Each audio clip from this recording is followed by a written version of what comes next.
They said even the moon paused to watch her walk. That when Ezna smiled, flowers dared to bloom out of season. But her beauty was not what made her special, it was the light in her mind.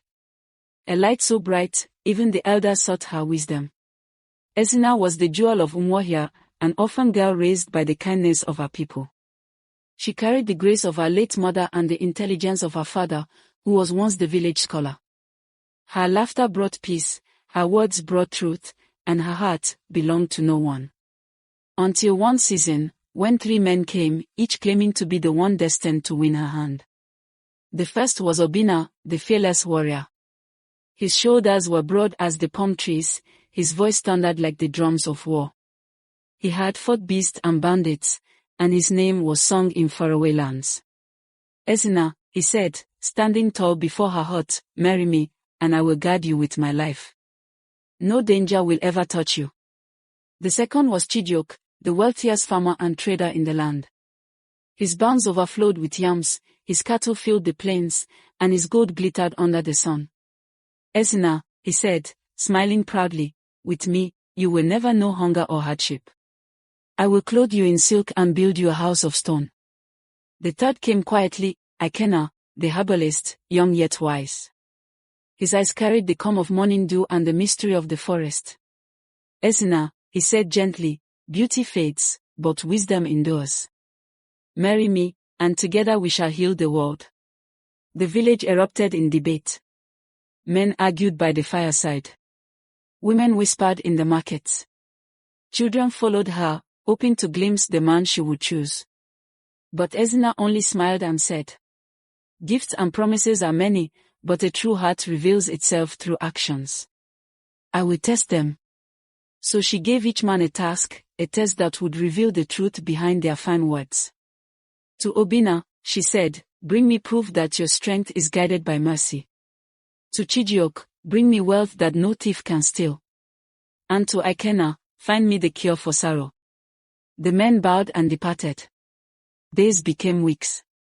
The sun rose and fell over Umuahia as the village waited in anticipation. Then, one by one, they returned. Obinna came first, carrying a small child wrapped in cloth. I found him in a burning hut, he said, soot upon his skin. He was a stranger's son. My strength saved him. The people cheered. Chijioke arrived next, holding a wooden box carved with symbols of the earth. Inside were glowing seeds. These are eternal, he said. If shared, they will grow forever. But if hoarded, they will die. This is wealth no thief can steal. The people gasped in wonder. Then came Ikena. He carried nothing. His hands were empty, his face calm. Ezna frowned. You bring me nothing. Ikena bowed. I bring you what cannot be seen, the cure for sorrow. It is love, Ezn. Pure, unselfish love. The kind that gives without asking. The kind that heals even the broken heart. A hush fell over the gathering. The crowd murmured, torn between laughter and awe. Ezna looked at the 3 men before her, strength, riches, and wisdom, all laid bare. Then she lifted her gaze and said softly, I know whom I will choose. But before she could speak, the air trembled with the sound of hooves.